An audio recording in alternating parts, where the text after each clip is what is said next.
LoanDepot recently reached an $86 million settlement following a massive data breach in January 2024 that compromised the personal information of 16.6 million people, raising concerns about data security and the legitimacy of the settlement process.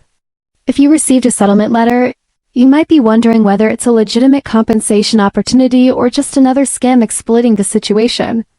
The details of the settlement indicate that affected individuals may be eligible for financial relief, credit monitoring, or reimbursement for expenses related to the breach, but as with any settlement, the process comes with fine print and potential hurdles.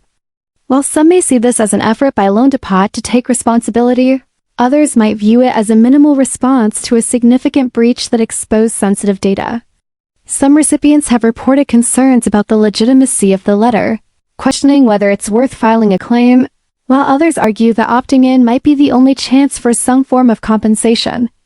Whether this settlement truly makes up for the breach or is just another corporate attempt to minimize damage remains up for debate, so it's important to carefully evaluate your options before making a decision.